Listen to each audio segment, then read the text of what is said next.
Praise the Lord. Hallelujah, hallelujah. आपण किती सुंदर साक्षीद्वारे देखील ऐकलं की मागील संपूर्ण आठवडा 2 आठवडे देवाचे महान सेवकांची या घरामध्ये रेलचेल सुरू आहे. आणि किती सुंदर ना परमेश्वराची योजना. मी तर म्हणेन मी केलेली प्रत्येक प्रार्थना ऐकताना आणि ती होताना मी पाहत असतो. मला पाहिजेच होतं की एक सण येत आहे आणि त्या सणामध्ये आमचे लोक, सण म्हणलं की कसं असते, तुमचा कम्फर्ट राहतो का? एक्स्ट्रा करावं लागतं, घरात स्वच्छता करावं लागते, नवीन नवीन कपडे घालावं लागतात, सगळं रुटीन बाजूला होतं. आपलं होतं की नाही? सणांमध्ये आपलं सगळं रुटीन बाजूला होतं आणि थोडे एक्स्ट्रा एक्सरसाइज होते, झोप थोडी कमी होते आणि सगळं काही लगबगीचं वातावरण असतं घरात. सेम तसं या मंडळीत मागील आठवड्याभरापासून सुरू आहे. मागील 3 दिवसांपासून तर आमच्या सगळ्या लिडरशिपला आणि पूर्ण सगळ्याच लोकांना अनेक त्यांचं रुटीन बाजूला होऊन सगळे आपण देवाच्या उपस्थितीमध्ये आहोत. आणि किती सुंदररित्या देव आपल्याशी बोलला. आपल्या आर्थिक उन्नती होण्यासाठी जे गोष्टीची गरज होती या मंडळीला, त्या गोष्ट आपण केलेली आहे. त्याचबरोबर आत्मिक उन्नतीसाठी जवळजवळ 3 सेवक येऊन गेले. आपण असे लोक होणार नाही प्रियांनो की नुसतं ऐकून नाही का, पाहून पुन्हा घरी जाऊन ते विसरणारे नको. मी तर म्हणेन याच्यापुढे तुमची लाईफस्टाईल असू देत. मी पिंकी सिस्टरांचं विशेष कौतुक करतो. ऐकलं होतं तिच्याविषयी. मी मुद्दाम एकेरीत बोलतो बहीण म्हणून. मी ऐकलं होतं तिच्याविषयी की ती अशी आहे, तशी आहे, खूप इमोशनल आहे, केअरिंग आहे, लविंग आहे. परंतु मला सगळ्यात जास्तीच आवडलं काय सांगतो, ते माणसाची स्वाभाविक वृत्ती. कधीही ममतेचं ते पाझर तुम्हाला कुठल्याही क्षणी फुटू शकेल, पण जे देवाच्या मंदिरामध्ये देवाच्या वचनाविषयीचा जो आवेश आहे तो तिच्याकडून मला दिसला. ती आज ही पेन आणि नोटबुक घेऊन उपस्थित आहे. म्हणजे ती लाईटली घेत नाही. मला काय सांगायचं आहे, लाईटली घेत नाही ती. देवाचं वचन कोणीही सांगू दे, देव बोलणार आहे आणि मला ते घ्यायचं आहे. हा आवेश, अशी वृत्ती आपण सगळ्यांनी बाळगली पाहिजे. मी वारंवार सांगतोय, मी सांगत राहणार. माझं काम आहे, बदला स्वतःला, बायबल बाळगा, वही पेन घ्या आणि त्या उद्देशाने बसा. डिस्टर्बन्स 90% निघून जातं. कारण तुम्ही नोट डाऊन करायचे उद्देशाने बसलात तर तुम्हाला काय करावं लागतं? ऐकावं लागतं. आणि ऐकलेलं महत्त्वाचा पॉईंट नोट करताना लक्षच असतं. त्यामुळे दुसरीकडे पाहण्याचा विषय येत नाही.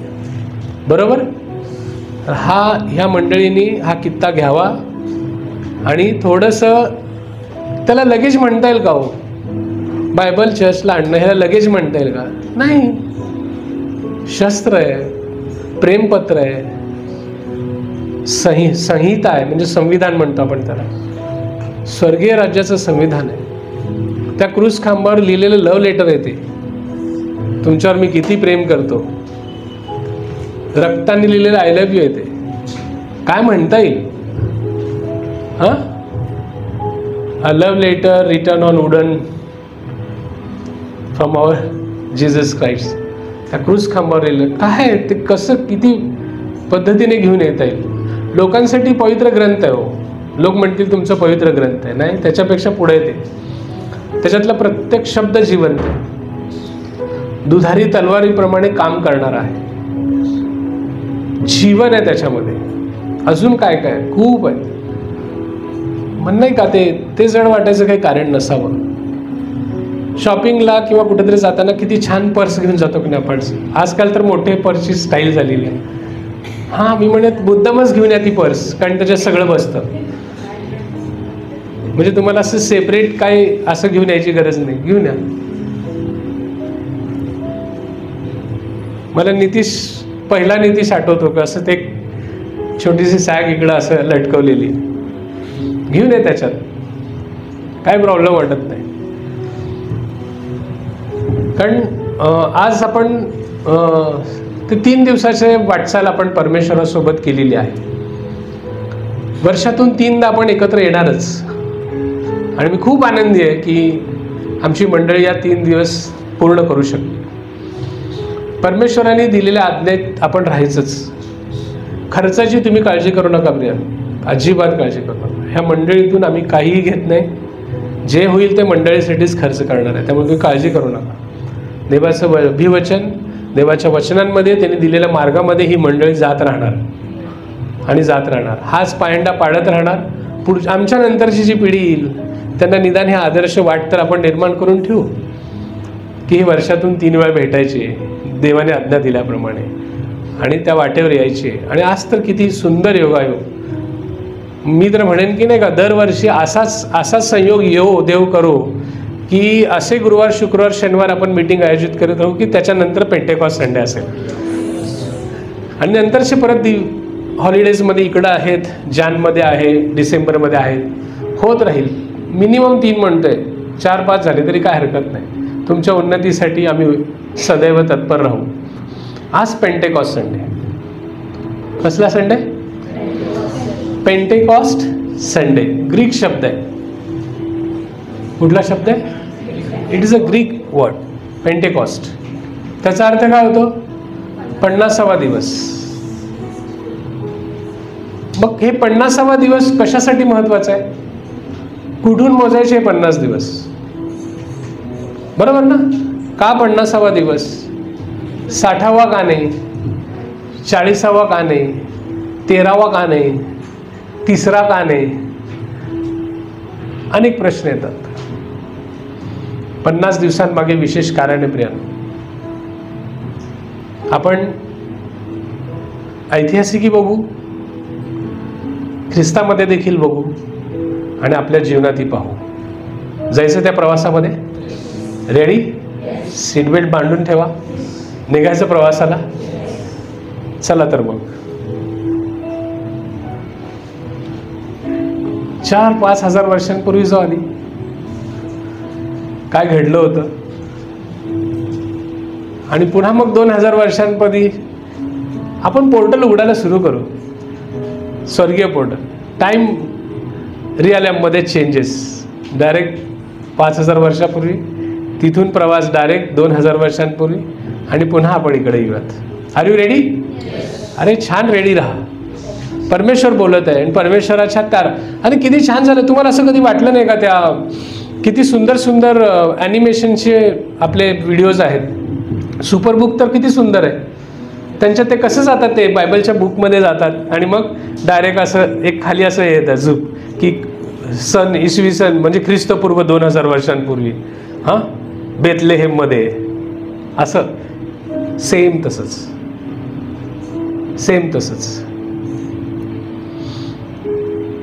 परमेश्वरांनी इस्रायलला निवडलं आणि निवडल्यानंतर एक गोष्ट घडली, जे आपण त्या गोष्टीवर नाही जायचं, की तो म्हणाला की हे 400 वर्ष गुलामात राहतील. किती? बापरे. सेम असंच परत एकदा म्हटलं होतं ना, 70 वर्ष हे गुलामगिरीत जातील. आणि आपण बघतो दानिएल, शद्रक, मेशक, अबेदनगो त्या गुलामगिरीत होते. तो आज विषय नाही. पण 400 वर्षाच्या गुलामगिरीनंतर तारणारा जन्मणार आहे. तारणारा इन द सेन्स सोडवणारा, मुक्तिदाता जन्माला येणार होता. आणि शैतानाचा प्रतीक फारो तिथं होताच. आणि त्या 400 वर्षाच्या गुलामगिरीनंतर तारणारा जेव्हा जन्मला, मोशे, आणि त्यावेळेस त्यांनी सगळ्यांना मोशेच्या लिडरशिपमध्ये त्यांना मुक्तता दिली आणि ते बाहेर निघाले. सहज बाहेर पडले का? फारोचं मन कठीण कोण करत होतं? कोण करत होतं? हां, आपल्याला वाटतंय फारो खूपच स्टबन होता. पण 1-2 चमत्कारानंतर, थोडं भीती वाटल्यानंतर एखादा आपल्यासारखा असला असता तर सोडलं असतं. कारण यांचा देव जिवंत आहे आणि ह्याची पराक्रम श्रेष्ठ आहेत. याच्या पुढे आपला निभाव लागणार नाही, जादूगारांनी सांगितलं होतं. पण त्यांना ते शक्य झालं नाही. जे परमेश्वर करू शकतो ते कोणालाही करणं शक्य नाही. आणि मग ह्या सगळ्या 10 पिढ्या त्यांच्यावर आणून भुजप्रतापाने कसं आणलं देवाने? कसं आणलं? अरे दाखवलं. तत्कालीन जगाला दाखवलं. जसं आज आपण जगतो ना, त्यावेळेस त्यांनी दाखवलं अख्ख्या विश्वामध्ये एकच देव आहे, याह्वे देव, मीच, मी आहे, संपला विषय. दाखवून दिलं त्यांनी. 10 पिढ्या का अशाच नव्हत्या. बदल घडवणं आपलं काम आहे. जसं मोशे उभे राहिला, त्याच्यासोबत त्याचे सगळे यहोशवा, कालेब सगळे उभे राहिले. काय होते ते लिडरशिप. त्या लिडरशिपमध्ये एक जण कोणीतरी मला वाटतं उलटं बोललं, बॅक बायटिंग केली, त्याची अवस्था तुम्हाला माहीत आहे. त्या विषयाचं नाही जायचं आपल्याला. मला हे सांगायचं आहे, देवाने भुजप्रतापाने बाहेर काढलं आणि तो बाहेर आले. मुक्तीची दिवस सुरू झाली, स्वतंत्रतेमध्ये चालले. 35 लाख सुमारे लोक घेऊन मोशे चालला. आपल्याला आलेल्या 4 पाहुण्यांचं अकॉमोडेशन, त्यांचं जेवण करताना काय काय करावं लागतं हे तुम्हाला माहीत आहे. 35 लाख लोकांचं रोजचं उदरनिर्वाहाची सगळी कामं आठवून घ्या आणि ते सगळं काही परमेश्वराला फक्त तुम्ही म्हणू शकता, देवा हे फक्त तूच करू शकतो. गोव्याला मी 60-70 लोक गेलो होतो. खूप एन्जॉय केलो की नाही? खूप एन्जॉय केलो. तरी पण काही जण नखरे करतच होते. मला ती समोरची रूम मिळाली असती ना, जरा भारी झालं असतं. काय पास्टर, गाडी अर्धा तास झाला आलीच नाही, अशी का व्यवस्था असती? असे म्हणणारे लोक असतातच.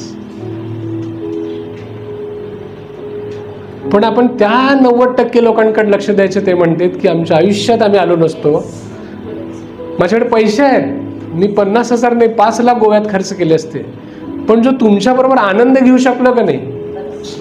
मला सांगा की मी समुद्रात उतरलो, करोडो रुपये कमवले, समुद्रात उतरलो आणि तोंडावर पाणी मारणारा समोर माणूस नाही माझ्या. काय त्या समुद्राला घेऊन? तो त्याच्या ताकदीने मला गुडघ्यापर्यंत भिजवील, पण अख्खा ओला चिंब असा अंगावर पाणी टाकून मजा करणारा, ढकलून देऊन थोडं बुचकळून काढणारा कोणीतरी समोर पाहिजे की नाही? ती मंडळी होती ज्याच्यामुळे तुमचा आनंद द्विगुणित नाही बहुगुणित झाला. हो ना? मग तिथं व्यवस्था करताना आमच्या लिडरशिपला काय काय करावं लागलं. अन्न आणायला ते जवळजवळ 500 किलोमीटर किंवा 1 किलोमीटरच्या तिथं ती गाडी यायची आणि तिथून तुमचे जेवणाचे डबे आम्ही ते बॅगा ढकलतात ना त्या गाडीवर आणायचो. सलोनी कुठे आहे? सलोनी, हां, ते लेकरू माझ्याबरोबर कंटिन्यू ते तितके दिवस ती जवळून बघत होती. ती अजून लहान होती त्यावेळेस, पण ती बघत होती की कसं करतात लिडरशिप हे सगळं काम. ती बाजूलाच असायची, असं चालत राहायची. बाकीचे मुलं त्यांच्या आईवडिलांकडे खेळत असायची. पण मला आज कौतुक करू देत, कारण ती तेवढे दिवस कंटिन्यू आमच्या लिडरशिपच्या आजूबाजूलाच असायची. शी ऑब्झर्विंग एव्हरीथिंग, आणि जिथे जिथे शक्य तिने मदत केलं. आम्ही मग ते आणायचो, ढकलायचो. 70 लोकांची व्यवस्था करताना वाढप्यांना असं वाटायचं, अरे का माझ्या लग्नात बिग्नात आला का बाबा, उठून घे की. ते त्याच्या टेंटच्या समोर असं इथं आणून द्या. अरे लिडरशिपला कधी कधी असं सटकत होती की बाबा अरे यांचे काय, ट्रिपला आलोय, तिथून अन्न आलो म्हणजे ह्यांनी जाऊन उठून घ्यायचं तरी. तर जहागिरी थाट एवढी की त्यांच्या जागेवर पोच. झोमॅटो आहे आपण, मॅम तुमचं पार्सल आलंय घ्या म्हणून. अरे एन्जॉयमेंटसाठी आलोय. म्हणजे असेही लीडर्स होते की सगळ्यांना वाटून, कदाचित त्यांना काय राहिलं नसेल तर हॉटेलमधलं खाऊन जेवले, पण एक तक्रार केली नाही. असेही नग बघितले की पैसे दिलो असं वाटत होतं की त्यांना आपण 5 स्टारमध्ये आणि हे सगळे नौकर आहेत. असेही होते. 70 लोकांमध्ये जर एवढे नखरे होते तर 35 लाख लोकांचे नखरे मोशे कसा सहन करत असेल? पाणीच नाही, तंबू मी 35 लाख लोक, 35 लाख. मोशेचा तंबू ह्या ठिकाणी जर असला ना, हे देवाचं तंबू समजू आपण. त्यावेळेस तंबूमध्ये त्याचा कराराचा कोष ठेवला जायचा आणि मोशे समोर रेल्वे क्वार्टर्समध्ये राहत होता असं समजत. अक्कलकोटवर नाही यायचे बैलगाडी घोडागाडी घेऊन. काय डोकं आहे का नाही? इतर टेंट पिंच करत तिथपर्यंत जावं लागायचं. आणि 35 लाख लोक कुठं राहणार? आणि ते टिपिकल रचनेमध्ये राहत होते. कसे? त्यांना रचना दिली होती की निवास मंडप, जेव्हा निवास मंडप जिथं बसलं रे बसलं, दानवंश कुठं राहील, रौबेन कुठं राहील, यहुदी कुठं राहील, तर हे सगळे कुठं राहतील. क्रॉस बनत होता, क्रॉस. मध्यभागी निवास मंडप, करेक्ट. मी तुम्हाला दाखवतो, तुम्ही त्या अभ्यासच नाहीये त्याचा. करेक्ट क्रॉस तयार व्हायचा, जो क्रॉसच्या खालचा अक्कलकोटवर नाही यायचा. अरे पाणी नाही म्हणणार तिथं, कुठं उभे केले तुम्ही, कळतं की नाही काही. तुम्ही मस्त इकडं आहात, तुमचं सगळं होतंय. मग सोरेगावर नाही घ्यायचा. त्याच वेळी तुमचे किती आभार मानावेत पास्टर, किती तुम्ही काळजी घेता. तुम्ही इथं आहात पण तुमची लिडरशिप येऊन आम्हाला प्रॉपर तिथे सगळं देत आहे. म्हणजे तक्रार करणारे पण होते, चांगलं सांगणारे पण होते. अशा 35 लाख खास खास लोकांना घेऊन गेला.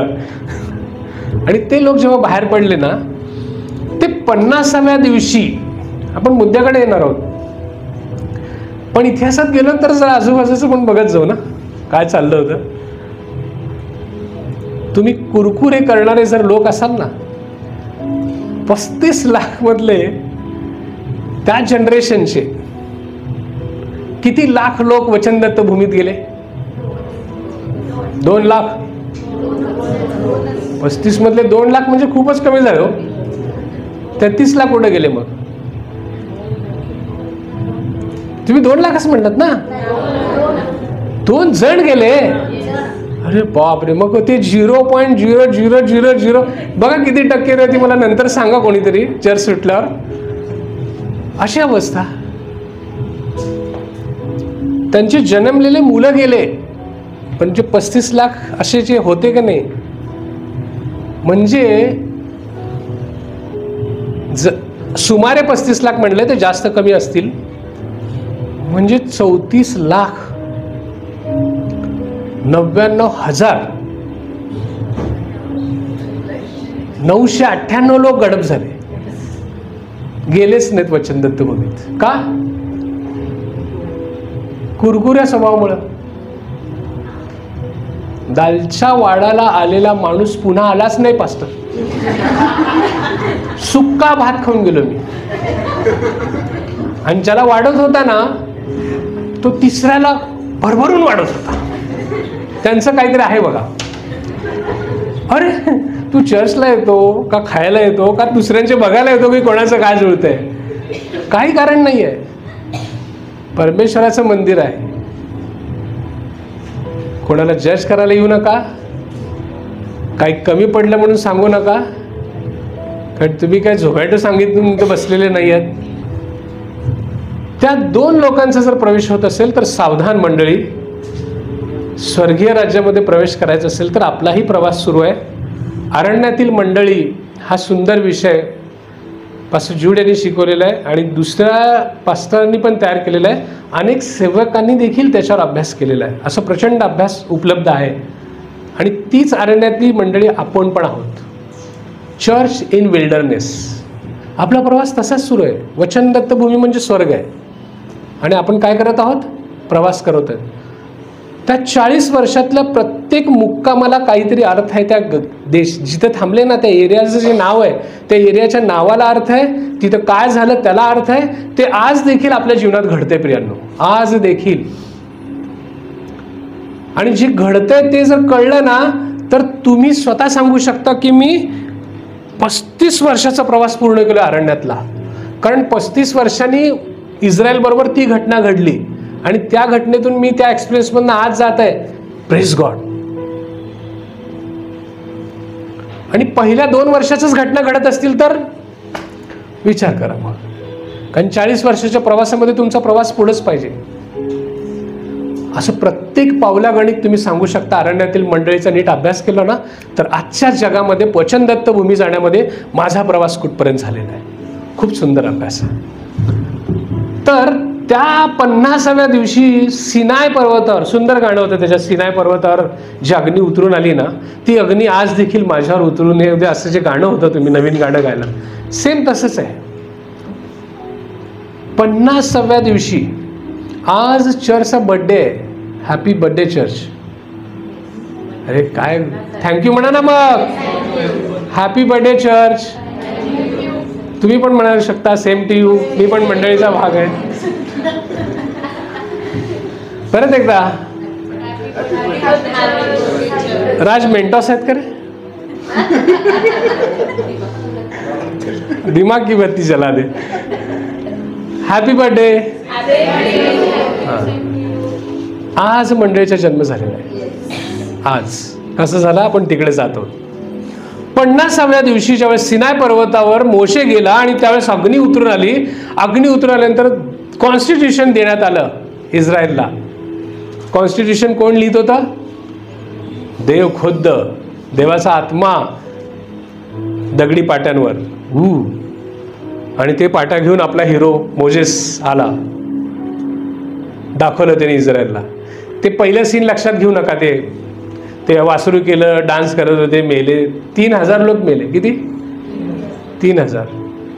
शेवटी देवानी म्हणलं जाऊ दे, परत एकदा लिहितो. परत दगडी पाट्या तयार झाल्या आणि ते कराराच्या कोशामध्ये ठेवून घेऊन जात होते. संहिता, दिलेली संहिता निवास मंडपाच्या हृदयात होती. निवास मंडपाची जी रचना होती, परम पवित्र स्थानामध्ये कराराच्या कोशामध्ये अहरोनाच्या काठीबरोबर, मान्नाच्या वाटीबरोबर त्या 2 पाट्या असायच्या. 50 दिवसाला एक नवा संहिता निर्माण झाली. त्या 10 आज्ञा म्हणजे ते इस्रायलची आजपर्यंत चालू असलेली संविधान आहे. आणि ते इस्रायल आज देखील त्या दिवसाला शॉवट म्हणतात, ते सप्तकांचा सण साजरा करतात. ती त्यांची संहिता आहे म्हणून इस्रायल आज देखील त्यांचा वाढदिवस साजरा करते, आत्मिक वाढदिवस. ज्या दिवशी आम्हाला देवाने ती 10 आज्ञा दिल्या, आम्हाला स्वतंत्र संहिता मिळाली. We are called as a nation. आणि त्या दिवसापासून आज आत्तापर्यंत पेंटेकॉस्टच्या दिवशी आपण विश्वासणारे आपला बर्थडे साजरा करतो, ते येणार आहे आपण. पण आज इस्रायल स्वतःचा राष्ट्राचा वाढदिवस साजरा करते, वर्धापन दिवस. आणि मग त्या अभिवचनांवर आजपर्यंत इस्रायल सुरू आहे. ती 10 आज्ञा घेऊन आपण पण सुरू आहोत. असं सीट बेल्ट बांधलेले आहात. तिथून डायरेक्ट आता आपण 2000 वर्षांपूर्वी ख्रिस्त होता तेव्हा येऊयात. आता आलात? कुठे आलात? येरुशलेममध्ये. म्हणा की येरुशलेममध्ये येशू आहे. येशू आहे. जे आधी लिहून ठेवलेले होते येशूच्या अगोदर 2-3000 वर्षांपूर्वी, जे आधी घडलं, वल्हांडणाचा सण साजरा करण्यात आला. 10व्या पिढीला ज्यावेळेस ती घटना घडली आणि फारोनी म्हटलं आता तुम्ही जा, आणि ते जा म्हणल्यापासून 50वा दिवस म्हणजे पेंटेकॉस्ट इस्रायल लोकांसाठी. 50वा दिवस. ती जाताना जे शेवटचा सण झाला वल्हांडणाचा, की एक निर्दोष कोकरा त्यांच्यासाठी वधला गेला. त्याचं रक्त डोअरपोस्टवर आणि टॉपवर लावून ते रक्त पाहून आतल्यांचं जीव वाचला. तो निर्दोष कोकरा. ते लक्षात राहण्यासाठी आजपर्यंत इस्रायलमध्ये हे परमेश्वराचे सण साजरे केले जातात. वल्हांडणाचा सण, बेखमीर भाकरीचा सण, पिकाच्या पहिल्या पेंडीचा सण. हे 3 सण प्रत्येक रविवारी आपण मंडळीमध्ये साजरा करतो. प्रत्येक मंडळीमध्ये प्रत्येक रविवारी आपण आपल्या जीवनात साजरा करतो. वल्हांडणाचा सण परमेश्वराने ते पूर्ण केलेलं. बेखमीर भाकरी पापविरहित जीवन, आणि पिकाची पहिली पेंडी म्हणून आठवड्याच्या पहिल्या दिवशी इतरत्र कुठं न जाता संपूर्ण आठवडा ब्लेस व्हावा म्हणून आपली पहिली करण्यासाठी आपण इथे येतोय. We waves our hands in before lord ना. तर आपण स्वतः पीक आहोत, ते पिकाची पहिली पेंडी म्हणून आम्ही स्वतःला सादर करतो. पिता, आम्ही कुठंच गेलो नाही. आठवड्याच्या पहिल्या दिवशी मी तुझ्यासमोर सादर होत आहे यासाठी की माझा हा संपूर्ण आठवडा हा आशीर्वादित व्हावा. जेव्हा शेतकरी पिकाची पहिली पेंडी घेऊन येतो, ते प्रातिनिधिक स्वरूप असतं की तो दाखवतो आणि संपूर्ण पीक जे शेतात आहे त्याला ते ब्लेसिंग मिळतात. तसं संपूर्ण तुमचा पुढचा आठवडा आहे ना, त्याला ब्लेसिंग मिळणार असतात. का? तर ती पहिली पेंडी म्हणून तुम्ही स्वतःला सादर करता. We celebrate in our self 3 feasts on every Sunday. आणि मग आपण बघतो हे सण असंच साजरे आपल्या पिढीला माहीत व्हावे म्हणून ते सण साजरे करत येशू स्वतः सण साजरा त्याच्या जीवनात करत होता. तो वल्हांडणाच्या दिवशी आला आणि खुद्द तो वलांडण्याचा कोकरा झाला. आपण मरतच होतो, पापामध्ये मरतच होतो, सार्वकालिकतेमध्ये स्वर्गात कोणी नव्हतं. अरे तो असा देव आहे, स्वर्ग तुमच्या वाचून नकोच मला स्वर्ग असा म्हणणारा देव आहे. परत एकदा सांगतो, तो असा देव आहे, मला ते स्वर्गच नको तुमच्या वाचून असा म्हणणारा तो देव आहे. अरे कुठे आहात तुम्ही? हॅलो, परत एकदा सांगतो, येशू असा देव आहे, तो स्वर्ग माझ्या या लेकरां वाचून मला स्वर्गच नको म्हणणारा देव आहे. तो स्वर्ग सोडून आला तुमच्यासाठी. He didn't want heaven without you. कधीच नाही. मी तुमच्या बरोबर आहे स्वर्गात, तुम्हाला बघतो, तो माझ्या सोबतच पाहिजे म्हणतो. तो स्वर्ग सोडून आला तुमच्यासाठी. आणि जे मृत्यू 400 वर्षाच्या गुलामगिरीनंतर त्या मृत्यूतून वाचवलं त्या कोकऱ्याचं रक्त, त्यांनी सार्वकालिकचे जो मृत्यू ना, मेल्यानंतर नरकात जाण्याचा, त्या मृत्यूपासून बचाव करण्यासाठी हा निर्दोष कोकरा स्वर्ग सोडून आला. आणि त्या वलांडण्याच्या सणांमध्ये जे ते पाळत होते, तो वलांडण्याचा कोकरा तो हा त्या क्रूस खांबावर करेक्ट त्याच दिवशी तो वधला गेला आणि तिसऱ्या दिवशी पुनरुत्थित झाला. कितव्या दिवशी? हॅलो हॅलो, कितव्या दिवशी? तिसऱ्या दिवशी पुनरुत्थित झाला. आणि पिकाची पहिली पेंडी म्हणून संडे होता तो, त्यांनी स्वर्गामध्ये जाऊन स्वतःची सादर केली. First fruit of all living human being. प्रत्येक मनुष्याचा प्रथम फळ म्हणून तो स्वर्गात गेला, निर्दोष असा. त्याचं रक्त घेऊन गेलं, दयासनावर शिंपडलं आणि स्वतःला सादर करून म्हटलं, ही पूर्ण पीक आहे ना, जे माझ्यावर विश्वास ठेवत आहे ते आशीर्वादित आहेत, ते स्वर्गात येणार आहेत. ही पूर्ण पिढी स्वर्गामध्ये वचनदत्त भूमीत प्रवेश करेल पित्या. आणि म्हणून आज तुम्ही कसेही असा, त्याच्या रक्तामुळं त्या परमेश्वराला स्वर्गातून तुम्ही नीतिमान दिसता. शेजारच्याला बघा बघा, तर कदाचित खूप विचित्र स्वभाव त्याच्यातले दिसून येतील आपल्याला. हा असं होतं. मंडळींनो सावधान, मंडळीतल्या लोकांनो सावधान. मी कसा दिसतो का नाही? खूप छान वाटतं जे लांबून तुम्ही आहात ना सगळे, वाव किती छान आहेत पास्टर, किती केअरिंग आहेत, लव्हिंग आहेत, लक्ष देतात, हे असं अनेक गोष्टी ऐकू येतील. पण जसं जसं तुम्ही जवळ याल, वर्षानुवर्ष आपण फेलोशिप करू, कुठेतरी असा अनुभव येतो, सूरज उठ इथून, ते दुसऱ्याला बसू दे, एक मिनिट तू इकडे जा. फिलिंग येतं, मलाच उठवले. जसं जसं जवळीकता वाढते, चंद्र जसा जवळ येऊन बघतो ना, अरे डाग आहेत असं कळतं, हो की नाही? तसं मनुष्य स्वभाव आहे. तुम्ही जसं जसं फेलोशिपमध्ये जास्त वाढत राहाल, मी माणूस आहे, माझ्यातल्या कमतरता दिसतील, मी अचानक एखाद्या गोष्टीला रागाला आलेला दिसेल. अरे असं नव्हते, अचानक रागाला आले, आज मला बोलले, ते कशासाठी बोलले हा नाही विचार घेणार कोणी. असं होत राहतं. ते झालं म्हणून तुम्ही कधीच कोणाबद्दलचा आदर कमी करायचा नाही. जे आधीचे पहिल्या प्रेमाची फिलिंग होते ते कधीच कमी करायचे नाही.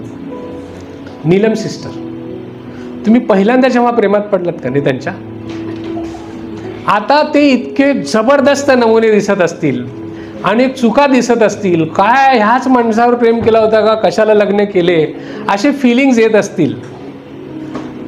पण देव काय म्हणत आहे? मी आज हे तुमच्या पहिल्या प्रेमातच आहे. देव काय म्हणतो?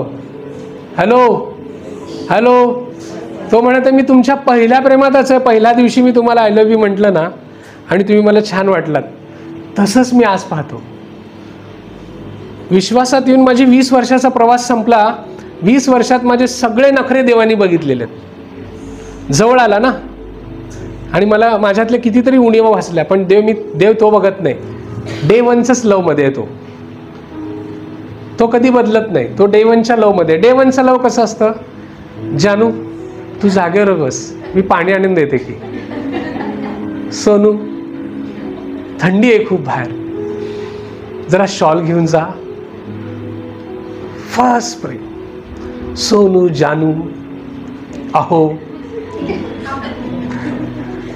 पहिलं प्रेम आहे ना, पहिलं प्रेम. 30 वर्षाच्या संसारानंतर एकाच बेडरूममध्ये एक तोंड तिकडे एक इकडं. बेल वाजली, कोण सुटत नाही. त्याला वाटतं तिने जावं, त्याला वाटतं ह्यानी जावं. उठा की हो, किंवा इकडे उठ गा लवकर, कोण तर आलं बघ. बेलवरचा माणूस तसाच.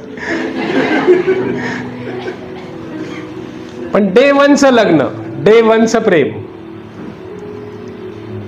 बेल वाजरी, हे थांब ना, मी बघतो, असं मी बघतो. हो की नाही?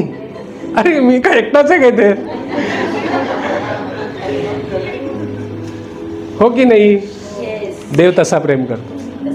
तो अजूनही आपल्या पहिल्या प्रेमात आहे. या मंडळीला याच्यातून मला हे सांगायचं आहे, माझ्याकडून तुमच्यावर कधीच पार्सलिटी होणार नाही. मी देवाला हेच घेऊन सांगतो, माझा स्वभावच नाही तसा. तुम्ही काल काहीतरी घाणेरडं काम करून या, गोंधळ घाला, चर्चमध्ये तुमच्याकडनं चुकीचं काहीतरी वर्तन होऊ दे, मी तेव्हा तुमच्यावर खूप रागवेन.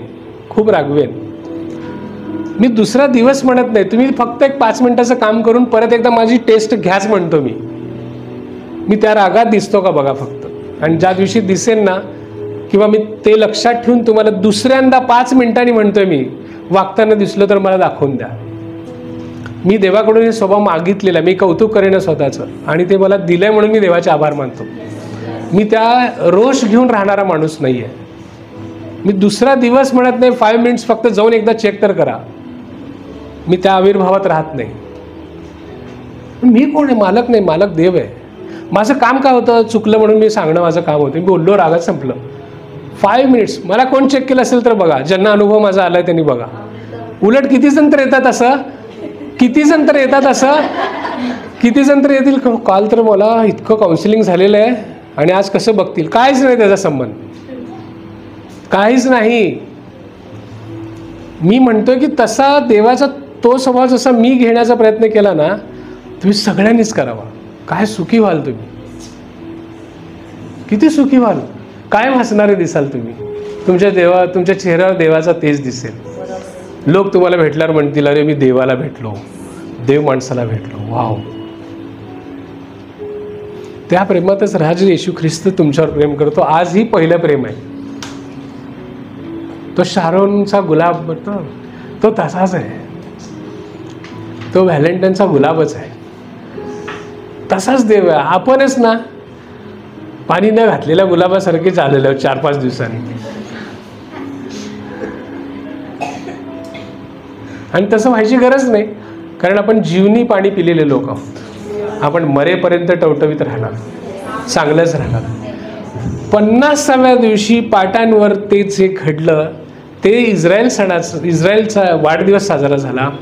आणि त्या येशू ख्रिस्त 3ऱ्या दिवशी पुनरुत्थीतून होऊन तिथून 40 दिवस तो दर्शन देत राहिला. किती दिवस? 40 डेज. 40 दिवसाच्या दर्शनानंतर त्यांनी आधीच लूक ऋषुवर्तमान 24:49 मध्ये त्यांनी म्हटलं होतं की यरुशलेममध्येच राहा, मी तुम्हाला कैवारी आत्मा देईन. योहान 16:7-8 मध्ये तो म्हणतो की तो कैवारी येणं गरजेचं आहे, मी जाणं गरजेचं आहे. तो जातो नाही कैवारी येतो, काय फरक नाही. त्रैक्य देव आहे, तोच येतो. पवित्र आत्माच देव आहे, येशूच देव आहे, पिताच देव आहे, त्रिह एकच आहेत. आता आत्मा बसतोय म्हणजे एक व्यक्तित्वामधला एक व्यक्तित्व, म्हणजे त्याला इथं राहायचं आहे, तो म्हणजे आता पवित्र आत्मा सध्याला सहवास करत आहे. त्या व्यक्तित्वामधला दुसरी व्यक्ती जी स्वर्गातून आली होती ती प्रभू येशू ख्रिस्त होता. त्यांनी त्याचं काम पूर्ण करून तो गेला आणि आता आपल्यासाठी जागा बनवत आहे. पुष्कळ जागा आहेत त्याच्याकडे स्वर्गामध्ये. पण तुमच्या कर्तृत्वावर तिथे तुमचं 1 BHK, 2 BHK, 3 BHK bungalows, villa, palace हे तयार होत आहे.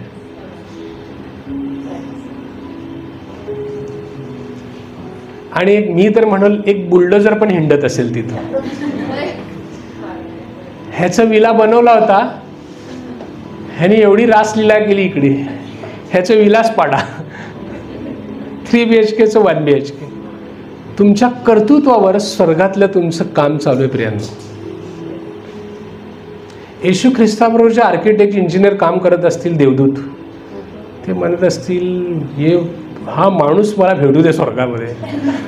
ह्याचा आत्ताच बांधलो होतो, आत्ताच इतकं सुंदर डेकोरेशन इंटिरियर केलं होतं, हा येणार आहे, वाव सुंदर, इतकं सुंदर काम. परवा 3 दिवसाच्या मीटिंगमध्ये मी काम केलं. येशीने म्हटलं याचं अजून एक रूम वाढव आणि छानसं हे तयार कर, तिथं रत्न मोती, त्याचा दरवाजा सोन्याचा कर. असं सगळं झालं होतं. आणि माती खाल्ली ना सोमवारी त्यांनी.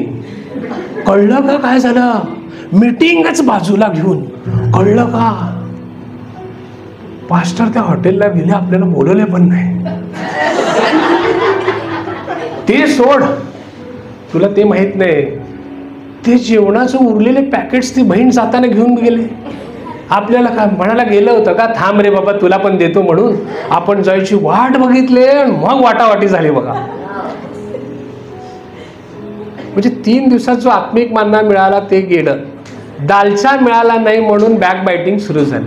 बॅक बायटिंग सुरू झाले आर्किटेक्चर असं अजून घरी जातो ते देवदूत स्वर्गामध्ये परमेश्वरासमोर असं आराधनेला बसतोच का नाही. घंटी वाजली, ते काल ज्याचे तू रूम बांधला ना ते पण कमी कर आणि आधीची पण एक कमी कर.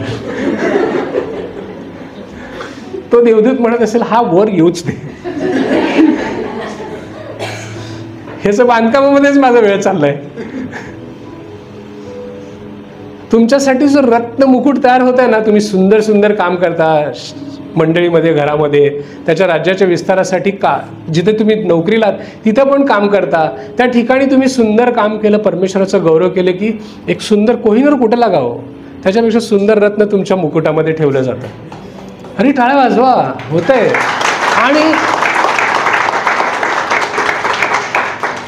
आणि विचार करा, जेव्हा तुम्ही दुसरं काहीतरी वेगळं विचित्र वागता त्यावेळेस ते. सो आता तरी सावधान व्हा. अनंत काळाच्या जीवनासाठी लक्ष ठेवा. मी तर म्हणतो देवाकडे प्रार्थना आहे, जे दिसत नाही ना त्यामुळे तुमचा प्रॉब्लेम आहे. तुम्ही 5 सेन्सेसवर जगणारे लोक असे झालेत प्राण्यांसारखे. आपण खरं तर 6 सेन्सवाले लोक आहेत. पवित्र आत्मा आपल्या आत्म्याशी जुळतोय. एक नवीन सेन्स जो प्राण्यांना नाही तो आपल्याला आहे. त्या सेन्सनी डोळ्यांनी बघा ना, आत्मिक जीवन दिसेल, स्वर्ग दिसेल तुम्हाला. पण तुम्ही तो बघण्याचा प्रयत्नच करेना. आणि त्यामुळे तर जगातल्या लोकांची गल्लत होते. तो आपण जर सांगायला गेलो ना येशू जिवंत देव आहे, ते म्हणतील की काय प्रूफ आहे. सगळ्यांना प्रूफ मिळणार आहे. न्यायाच्या दिवशी दाय मोकलून रडतील.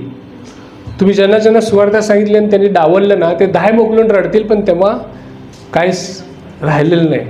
70-80 वर्षाचं आयुष्य आहे. कमाईच्या मागं लागलोय, खूप रिच होण्याच्या मागे लागलोय, हरकत नाही व्हावं. पण प्रॉपर जे इटर्नल इथिक्स आहेत ना ते जर सोडलात आणि मेलात. आता किती जण तर मरतात आज, कितीतरी 1.5-2 लाख लोक मेले असतील. आज सकाळची किरण बघू शकले नाहीत असे लोक कितीतरी आहेत. तुम्ही धन्यवाद द्या की तुम्ही आज जिवंत नागपुढे श्वास आहे इथं बसलेला आहात. ते मेलेल्या लोकांच्या घरच्यांना जर विचारा जिथं शोक चालू आहे, किती चांगला माणूस होता, पण जर ख्रिस्ताला स्वीकारले नसेल तर त्याचा जो प्रवेश आहे ना अनंत काळामधला, तो अधोलोकात झालेला असणार आहे. ते किती भयानक आहे. आणि मग तिथं तो त्या श्रीमंत माणसासारखं रडत असणार आहे. तो गरीब लाजरस जिथं अब्राहमाच्या उराशी किती सुंदर सुखलोकात बसला आणि मी इथं जळत आहे, तेव्हा उघडून काय उपयोग आहे. अरे मी चुकलो, माझं चुकलं, पण माझी मुलगी खाली आहे, माझा बाप खाली आहे, हे खाली आहे, काय उपयोगाचं नाही. सगळी उदाहरणं देवानी बायबलमध्ये देऊन झालेली आहे. म्हणून तो म्हणतोय अरे मी बायबल ह्याच्या आधी पवित्र शास्त्रात दिलेली आहेत. लोक संदेश ते प्रत्येक चर्चमध्ये एव्हरी संडेला प्रीच करत आहेत, त्याच्याकडे तुम्ही कधीच लक्ष दिलं नाही. आणि आज तुम्हाला स्वर्गातून म्हणजे अधोलोकातून उतरून पृथ्वीवर येऊन परत सांगायचं आहे की हे खरं आहे रे बाबांनो, विश्वास ठेवा. ते पास्टरचे म्हणतात स्वर्ग खरं आहे, येशू येणार आहे, सगळं खरं आहे, आता विश्वास ठेवा. भास्कर देव म्हणतोय याच्यावर मी नाही पाठवणार कोणाला खाली. ऑलरेडी येशू येऊन खाली येऊन गेल्यावर याच्यावर विश्वास ठेवायचा असेल तर स्वर्गात प्रवेश, विश्वास ठेवायचा नसेल तर तुमचं खरं आहे की नाही. म्हणून आज पण तुम्ही जर सहज घेत असाल इटर्नल लाईफला, येशूला, आणि जे दिसत नाही म्हणून, तर सावधान व्हा. कारण मी नेहमी म्हणतो जर तुम्हाला विश्वास बसत नसेल तर मरा आणि स्वर्ग बघा. दुसरा पर्याय नाही ना माझ्याकडे. मी मागत आहे देवाला असं काहीतरी दे की यांना स्वर्गीय दर्शन इथून दाखवता येईल. असं जो पोर्टल उघडलं आणि बघा तिथे स्वर्ग आहे. मग कोण पण ठेवतील विश्वास. त्याच्यात काय रॉकेट सायन्स आहे. तुम्हाला जर लाईव्ह इथंच पोर्टल कोणाला तरी दिसलं पण त्या बेलशस्त्रसारखं होऊ नये तुमचं. स्वर्गीय दर्शन झालं पण भिंतीवर लिहिताना झालं. त्या दिवशी त्याचा शेवट झाला, तो अधोलोकात गेला. तसलं नको आहे. आज देव बोलत आहे, विश्वास ठेवा आणि तुमचं जीवन बदला.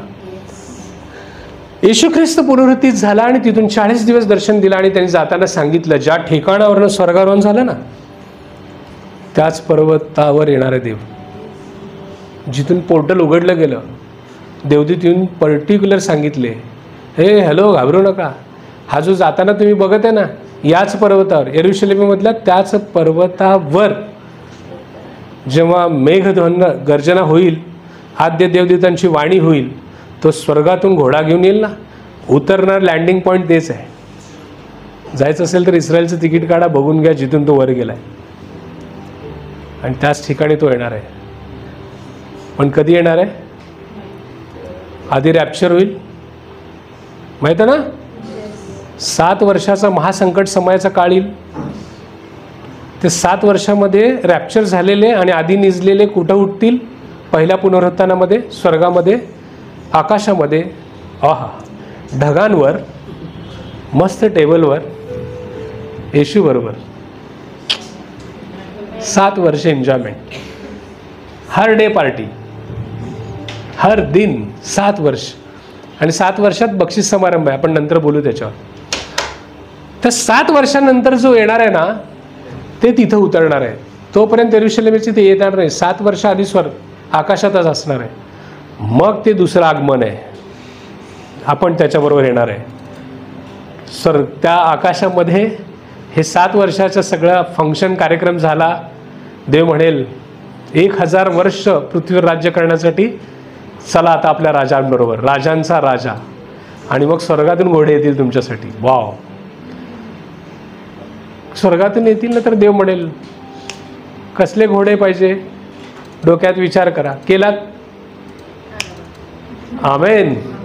घोड्यावरच तुम्ही डायरेक्ट, हो मी ब्लॅक मागितला होता, मी ब्राऊन मागितला होता, मी व्हाईट नाही, येशूसारखाच व्हाईट स्टॅलिन घोडा.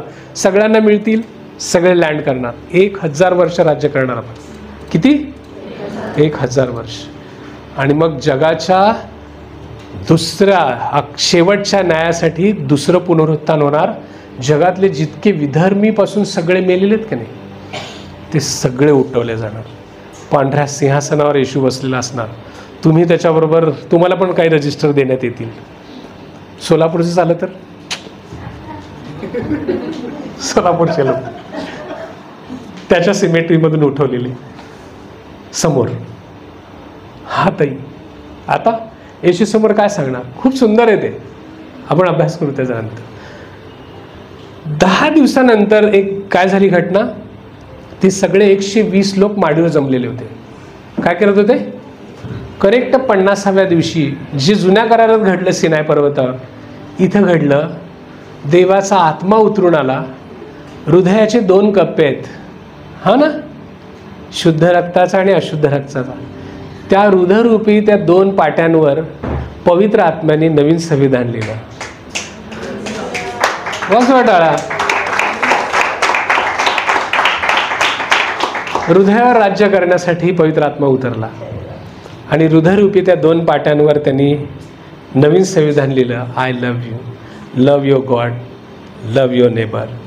दिस 2 कमांड्स. आणि ते सगळ्या त्या 2 कमांडमध्ये सगळ्या 10 आज्ञा येतात. बस, परमेश्वरावर प्रीती कर आणि आपल्या शेजाऱ्यावर प्रीती कर. सर शेजारी विचित्र हो, पहिले ठीक आहे.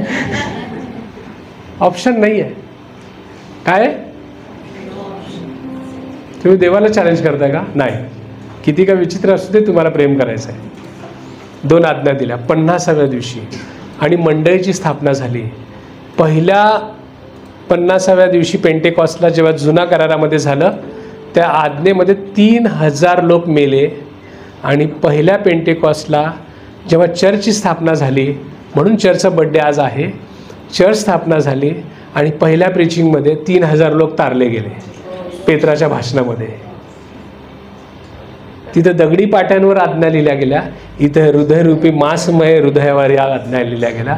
देवाच्या आत्म्यानेच ते करार त्या दगडी पाट्यांवर लिहिलं होतं. इथं सुद्धा हृदयावर देवाच्या आत्म्यानेच लिहिलेलं आहे. हा आहे पेंटेकॉस्ट. ते 50व्या दिवशी घडलं होतं. हे 50व्या दिवशी घडलं होतं. आणि त्या दिवशी चर्चची स्थापना झाली. आज 2000हून जास्त वर्ष झाले. आज मंडळी आज देखील याच अभिवचनावर चालत आहे की देवाचा आत्मा त्याला चालवत आहे. दिस इज अ पेंटेकॉस्ट संडे. काय घडत होतं हो? देवाच्या आत्म्याशिवाय काय घडलं का? येशूने किती चमत्कार केले. त्यांनी लंगड्यांना बरं केलं का? येशूने लंगड्यांना बरं केलं का? आंधळ्यांना दृष्टी दिली? त्यांनी बहुतेक हे काम केलेलं नसावं असं मला वाटतं. त्यांनी मेलेल्यांना जिवंत केलं का? तो जिवंत असताना आहेत प्रूफ. कुठे आहेत? बायबलमध्ये आहेत का असे किस्से? माहिती आहे तुम्हाला? मग जेवढे चमत्कार केले ते येशू हा पूर्ण मनुष्य होता. तो कोणाच्या सहाय्याने करायचा हे सगळं? तो कोणाच्या सहाय्याने करत होता? हॅलो? त्याच्या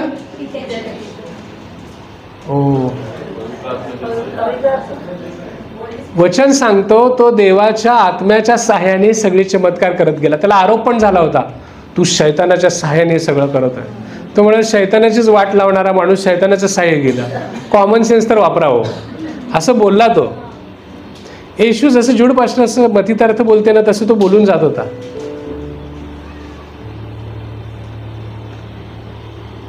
शैतानाचीच वाट लावताना शैतानाची गँग मला कशी मदत करेल असं बोलला तो. देवाचा जो आत्मा त्याच्यावर आला होता का नाही, आंधळ्यांना बरं करण्यासाठी, बंधमुक्त करण्यासाठी, लोकांना तारण्यासाठी, त्या आत्म्याच्या सामर्थ्याने प्रभू येशू कार्य करत गेला. म्हणजे देव जो आत्मा आहे त्याचं रिअल एम स्वर्गात आहे. या ज्युरिस्डिक्शनमध्ये काम करायचं असेल तर बॉडीची गरज लागते. म्हणून येशू ख्रिस्त मानवी शरीरामध्ये आला आणि त्याच्यावर जो पवित्र आत्मा उतरवून आला त्या पवित्र आत्म्याच्या सामर्थ्याने काम करावं. आता आपल्याला देखील जर काम करायचं असेल तर आपल्याला कशाचं सहाय्य पाहिजे? पवित्र आत्म्याचं सामर्थ्य पाहिजे. पवित्र आत्मा 3 पद्धतीने तुमच्याकडे येतो. पहिल्यांदा तो कन्व्हिक्शन झाल्या ज्या दिवशी आता अरुलने समजा त्याच्या एखाद्या फ्रेंडला सांगितलं की बाबा येशू हा जिवंत देव आहे and you have to believe, eternal लाईफसाठी हे गरजेचं आहे बाबा, तू काहीतरी कर असं अरुलने एकाला सांगितलं समजा.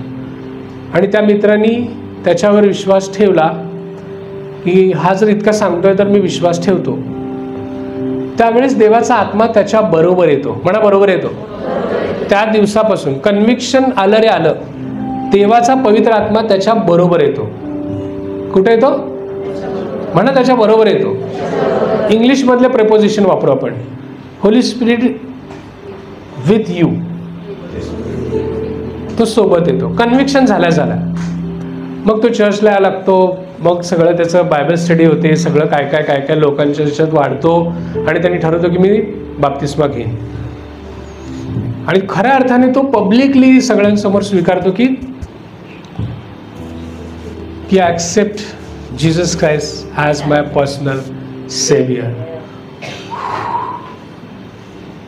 देवाचा आत्मा त्यांच्यामध्ये येतो.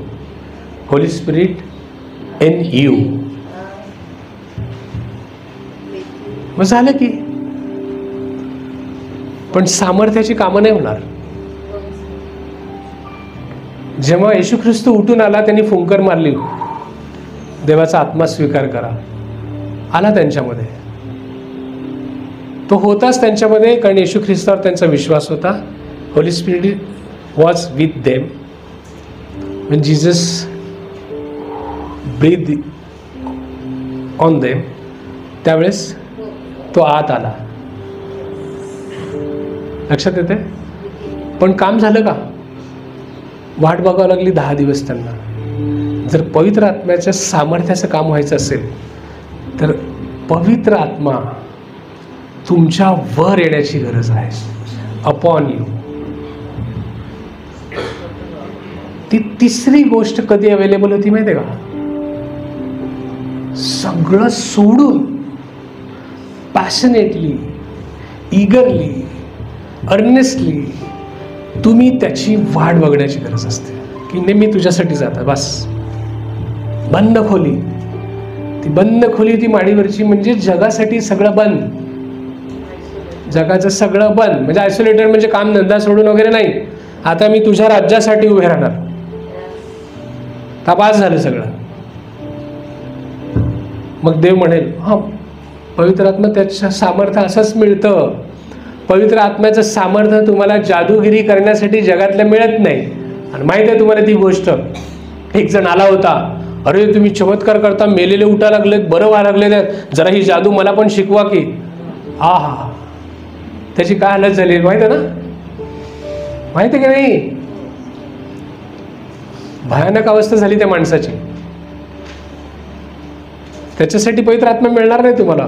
नाही देवा असं दे की मी जिथं कामाला आहे ना असा एकदम चमत्कार घडायला पाहिजे, असं व्हायला पाहिजे, तसं व्हायला पाहिजे. हॅलो, त्याच्या राज्याच्या वाढीसाठी जर तुम्ही मागितलात ना, जे पाचारण झालंय ते पूर्णत्वास नेण्यासाठी मागितलात ना आणि थांबलात ना, वेट केलात ना, तर तो तुमच्यावर उतरून येईल. आणि ज्यावेळेस तो आत्मा उतरून येतो ना, जसं शमशानावर उतरून येतो, अपॉन यू, ऑन यू नाही, इन यू नाही, विथ यू नाही, शमशानावर हेवन अपॉन यू. ज्यावेळेस तो त्याच्यावर उतरून यायचा ना, सपाटात काय पण असू दे समोर. मग येशू ख्रिस्त कसं उठवत होता?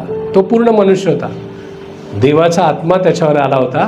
तो स्वतः म्हणतो, देवाचा आत्मा माझ्या वर आलाय हे सगळे कामं करण्यासाठी. तसं जर आज तुम्हाला वाटत असेल की देवाचा आत्मा माझ्या वर यावा, कारण कन्व्हिक्शन झाल्यामुळे देवाचा आत्मा तुमच्याबरोबर आहे, तो कधीच सोडणार नाही, कधीच टाकणार नाही. आणि येशू ख्रिस्तावर विश्वास ठेवल्यामुळे देवाचा आत्मा तुमच्यामध्ये आता कायमस्वरूपी वस्ती करतोय. पण आपला जो पवित्र आत्मा आहे, फुल पॉवरमध्ये जो येतो ना, तो येण्यासाठी तुम्हाला पूर्णपणे सरेंडर होण्याची गरज आहे. आज ही मंडळी तुमच्यासाठी तो पवित्र आत्मा मागेल. तुम्ही स्वतः मागायचं आहे, आम्ही मागू. तो इथं कशाही पद्धतीने उतरून येईल. टंग्समध्ये बोलण्याचा प्रयत्न करा, अट्टरन्स करा, लाजू नका कोणाला. आज जेव्हा इथं प्रार्थना होईल तुमच्यासाठी, मागा की तो सामर्थ्याचा आत्मा माझ्या वर उतरून यावा. येशू ख्रिस्तानी केलेल्यापेक्षा मोठे चमत्कार आम्ही करणार असं सांगितलंय. पण जोपर्यंत देवाचा आत्मा माझ्या वर उतरून येत नाही तोपर्यंत काय घडत नाही. देवाचा आत्मा माझ्या सोबत आहे, देवाचा आत्मा माझ्या मध्ये आहे. गरज आहे ती माझ्या वर उतरून यायची, सामर्थ्याने काम करण्यासाठी. किती जणांना ते सामर्थ्य हवं आहे? अजिबात शेजाऱ्याकडे बघायचं नाही. तुमच्या कन्फेशनमध्ये पॉवर आहे. काल आमची खूप वेळ चर्चा झाली. मी त्या क्षणापासून प्रार्थनेत आहे तुमच्यासाठी. माझा देवाबरोबर सतत सध्याला एकच संभाषण चालू आहे की माझ्या सगळ्या लोकांवर तुझा पवित्र आत्म्याचं सामर्थ्य येईल, उतरून यायला पाहिजे. ते सगळे अन्य भाषेत बोलले पाहिजेत.